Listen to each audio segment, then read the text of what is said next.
And so I guess the best way that I can describe it is if you ever can picture like a movie scene where it's like a dark room with maybe like a single light on and there's this like voice that like emanates down, but like everything is silent and still, but you can just hear this one voice like crystal clear. That is, I guess, the best way that I can describe it, where it was like all the internal noise was gone and I just heard this really clear statement come through. And I was like, it didn't feel like my own voice. Like it was very, very interesting. Yeah. Welcome to the Kooler Lifestyle Podcast. I'm your host, Matt Kuehlhorn, and I'm excited to have you join me as I interview community members and business leaders from the communities in which I live, work, and serve through my business Kooler Garage Doors. We're going to bring you highlights on characters in our communities. Why? Because community matters, and I want to know more about who is behind our business and leadership in order to understand and support the community fabric that our relationships make up. And collectively, we can build stronger communities that support our lifestyles, our youth, and our health.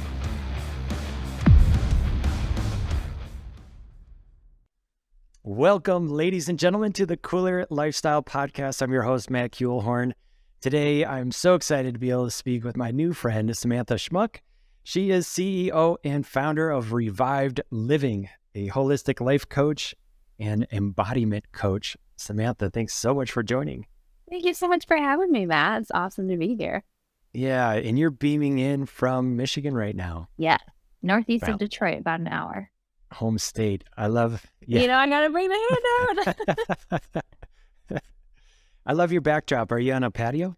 Yeah, so I am in a sunroom. It's where I teach one of my programs called Vibe and Embodiment, which is intuitive movement. And this is just my favorite room. It's actually raining outside right now, so I can hear like a little drizzle. Yeah, I love that. Awesome. Well, we woke up to snow here in Gunnison.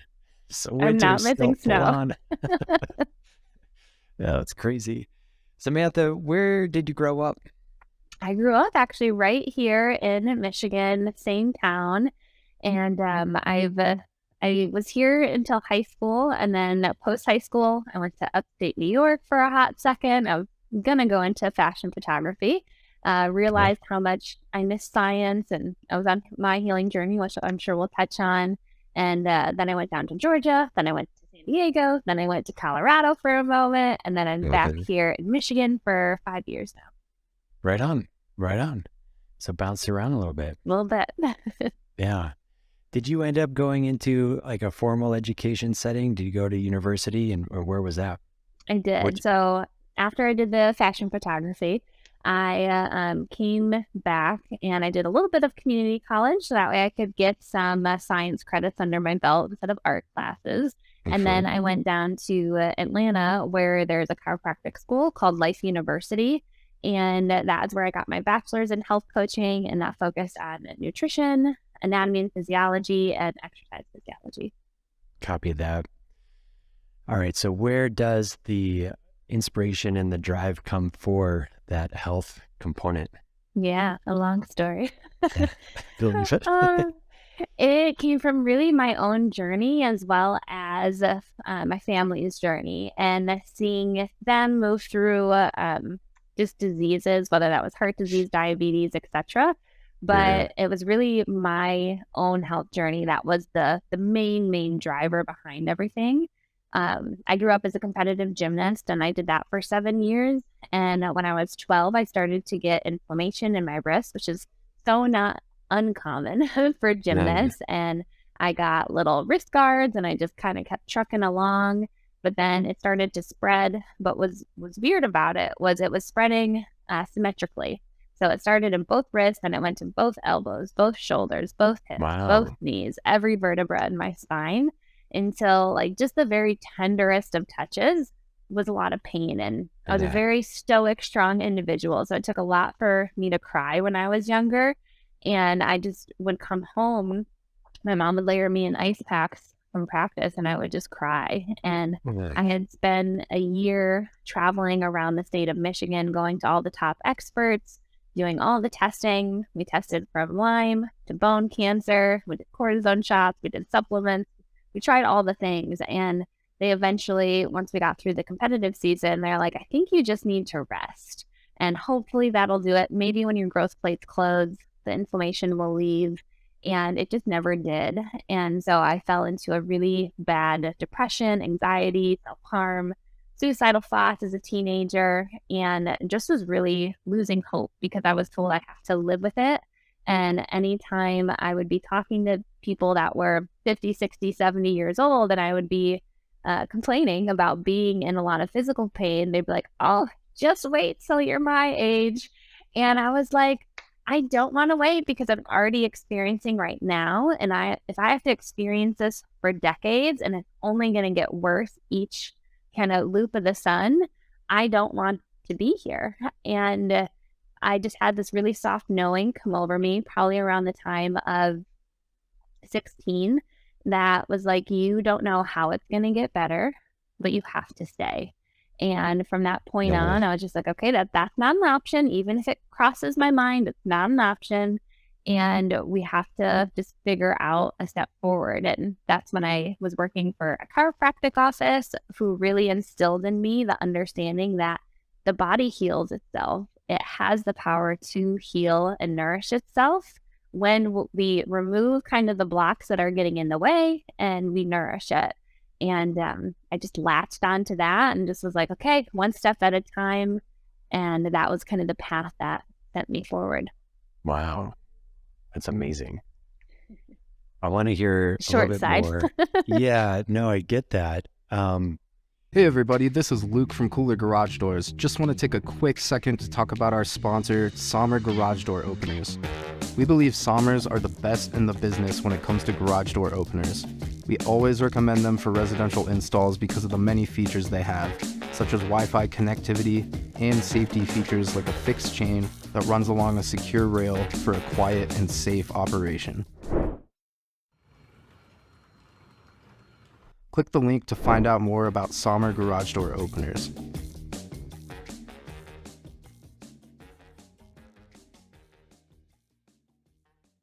I want to hear a little bit more about the soft knowing. Yeah. How do you define that? It's such a weird thing. That's such a great question, Matt. I love that that's like where you zoned in on.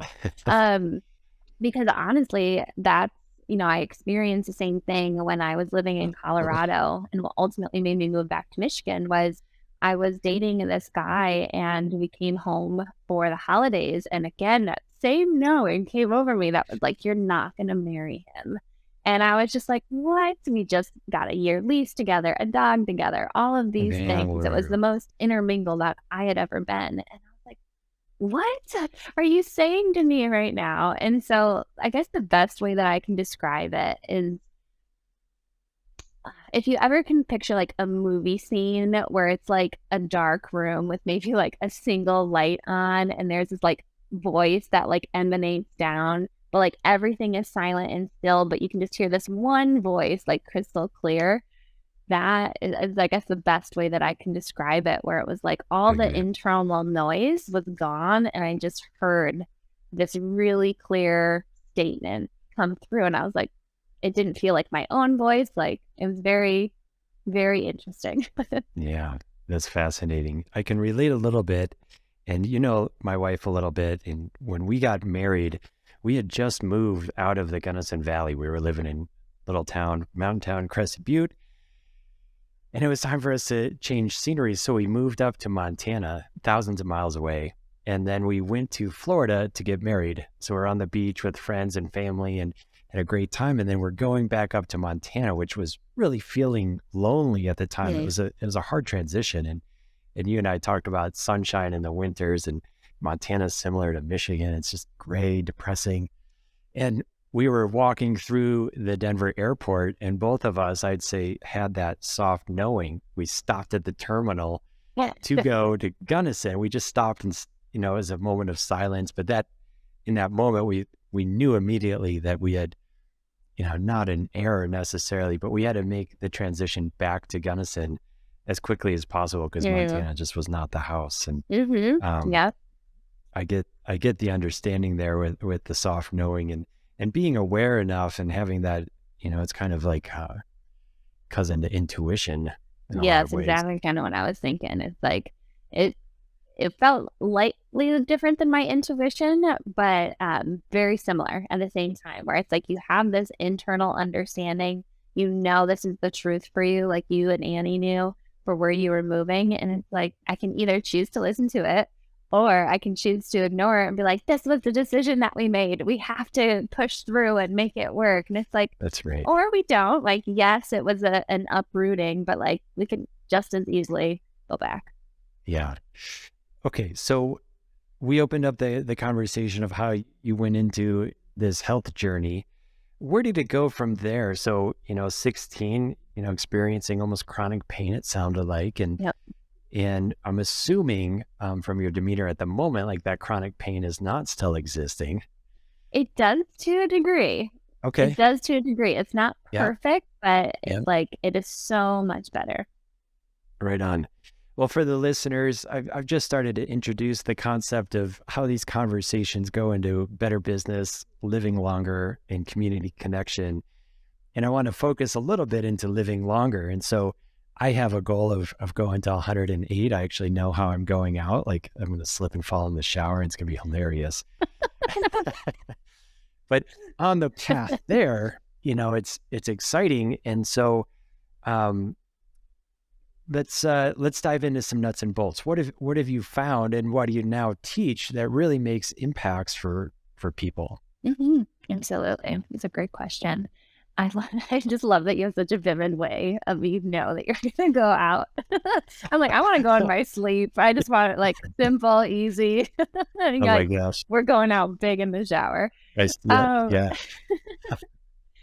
Let's see. So as far as how do I help people live longer, feel their best, because that is for me what it's all about. Like, because I lost so much movement at such an early age, and I realized like truly like life is nothing without our health. If we don't have that, it is the most miserable like in a box experience, an isolated experience. And so I have found to help people reduce their chemical and their emotional stress has been my favorite way that has not only supported myself but can support other people, because we all grew up with diet culture, with hard exercise, and so much of our world is under extreme amounts of stress. We're in chronic disease states or just before them, but we don't really even know that we're in metabolic distress or these other things. And so a lot of people don't want to focus on their diet. They don't want to focus on exercise, and they just know how uncomfortable they feel in their body. And so when we have these stressors coming into our life, our body gets into this inflammatory state with the oxidative stress. And we have all these signals going haywire, going crazy. And we don't even know why we don't feel good. We just know we don't feel good. We can't make sense of any one thing because the messages from our body are kind of going in all of these different directions. And so I work with people to help reduce that burden of stress that's on their body, start to alleviate it. So that way it opens up the power of the body to do what it does best, which is heal. But if you think of a house, you're not going to focus on fixing the foundation of the house if the house is on fire.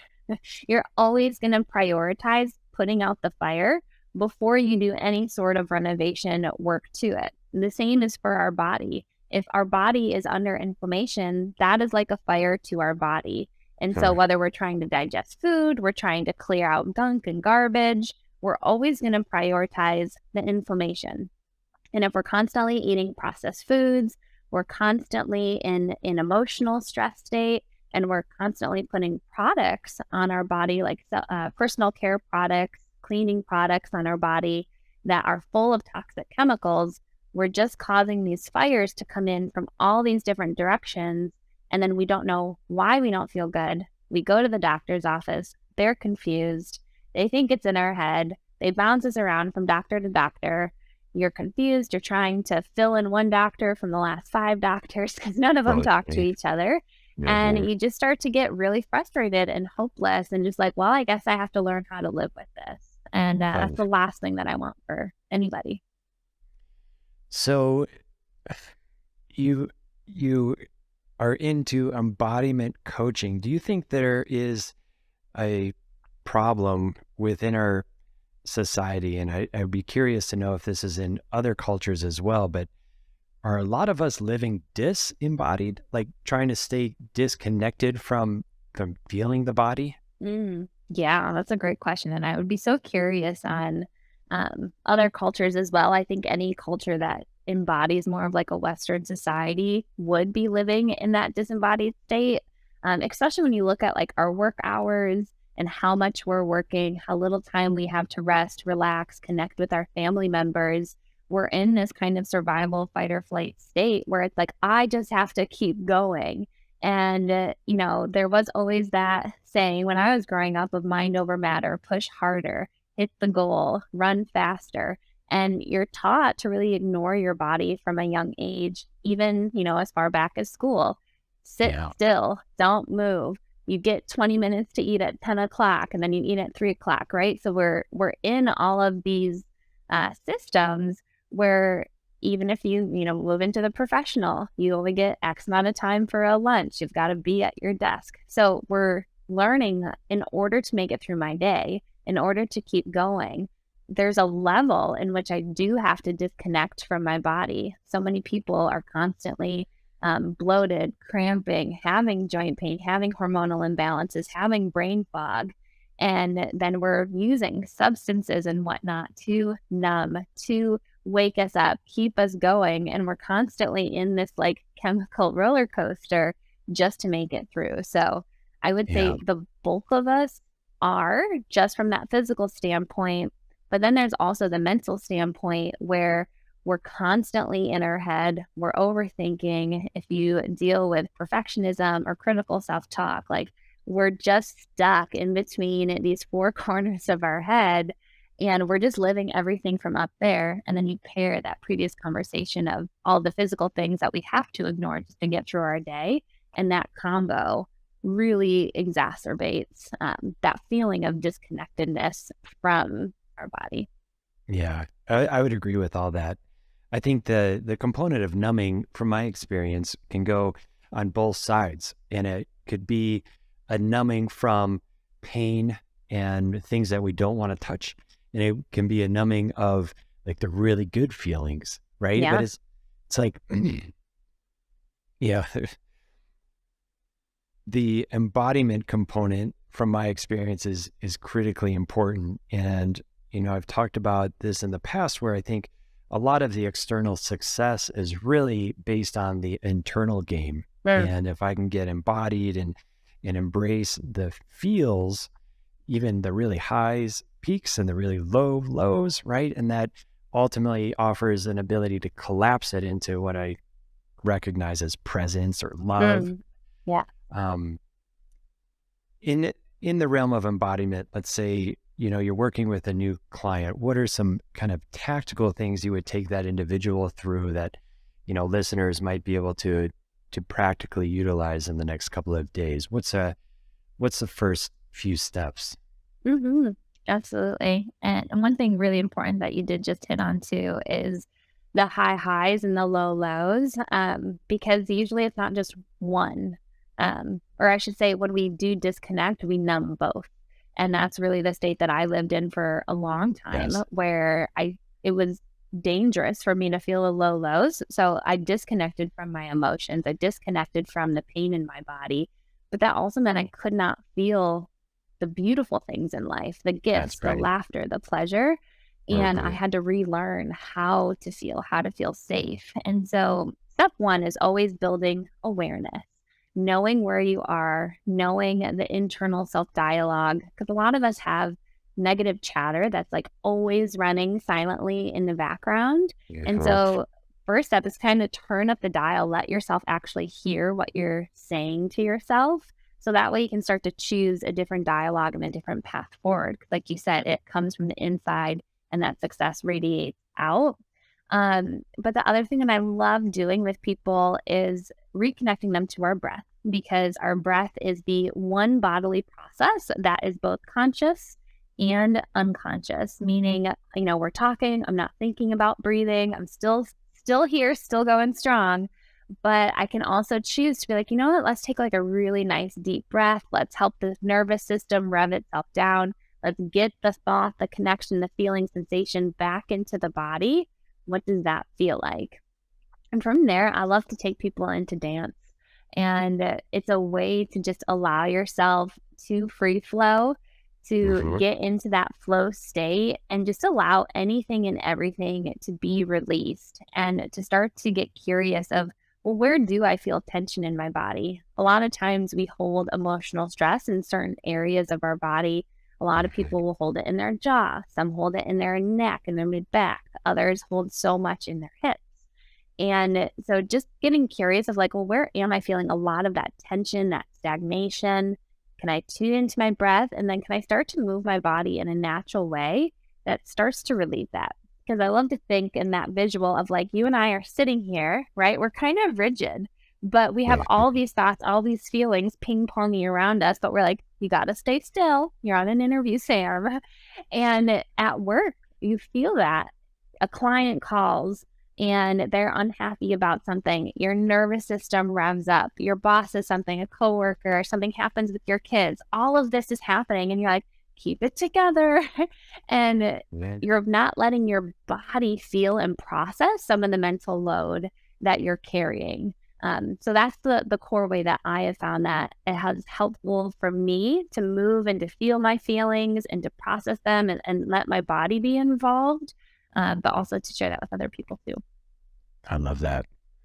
Yeah, it's really, I hear a lot of somatics. Yeah. That's the word, right? Like, Yeah, I do know. I worked through a lot and recognized how the body knows and remembers. Yeah. And it could be a scenario that played out decades ago and it's still in my right hip or left knee or whatever. And I do think that that's very, very real. So I love the dance component because that does, emotion is energy in motion. And if we can get ourselves into motion, then we start flowing that energy. And I want to ask around the critic. And I think every human, I think this is kind of a natural human component. Especially if we're after perfection, like we're going to be the strongest critic of ourselves. And the voice in the head is just that, the voice in the head. And there are some tips and tools that we can probably use, A, to become aware of that voice, and B, to disregard and or quiet the voice. And this also leads into how we make meaning of our experiences. So with that little bit of context, what would you speak into in regards to quieting or disregarding that voice, and how do meanings play into some of the components that we're referencing? I can tell you have a special lady in your life who helps dive you into these topics, and I'm sure some are self-led as well, but I love it. Oh man, that self-critic can be so harsh. And I used to wear it with like a badge of honor, right? That like, no one's going to talk meaner to me than I talk to me. But like, why am I wearing that as a badge of honor? Like we wouldn't talk to another human being, a small child, the way that we often talk to ourselves. So why are we allowing that to be okay? And what positive benefit is it really giving to your life? Like really take a chance and reflect on, is this really empowering me or is it keeping me exactly where I am? And one of the really important things about our brain and just how it uses itself in very ninja ways, it's always to protect us. And I think as soon as you know that and really just like appreciate that, you can start to see all the tricks that your brain uses to be like, isn't that interesting that that's the method that you're trying to use right now to stop me from going to that networking event, from speaking on that stage, from presenting this new offer? Like, isn't it really interesting that now's the time that you want to flare up and really make your opinion known? So it's always trying to really protect us from love, safety, and belonging. So I think that's first, is to know that your brain is always just trying to take care of you and keep you safe. And anytime you're stepping out of your comfort zone, it sees you putting those three things at risk, and it will be as mean, as cruel as it possibly can to make you just be like, you know what, that's not such a great idea. We're not going to do that after all. So I think that's really step one.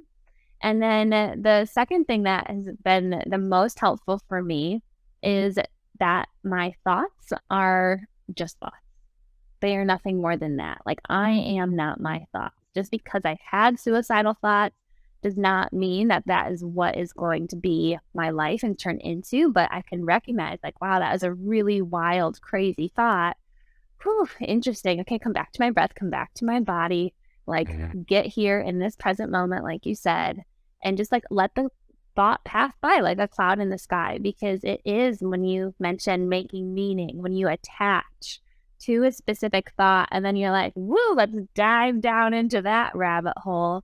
And you make the meaning of, well, I've had suicidal thoughts, I've had depression. Well, I'm just a suicidal, depressed person. That is my life. And you identify as that specific thing. And identity is the height of the level of transformation that we can create in our life. So for me, when I was a gymnast and I lost gymnastics, I lost my identity. And that plus the pain is what really spiraled me into the depression. And so when you make meaning and you attach to your thoughts, you are attaching to that as being part of your identity. And that is what can make it so difficult to release it and to let it go, versus just like, oh, that's a really interesting, curious thought. How is it trying to really protect me in this situation? And just like watch it pass by. Yes. Man, these last 4 minutes were complete fire. We can end. That was so good. Can we go lean in and touch, the idea and the thoughts around suicidal thinking, depression? If there's a listener out there right now that might be in this space on some level, what would be your message to them? My goodness, my heart.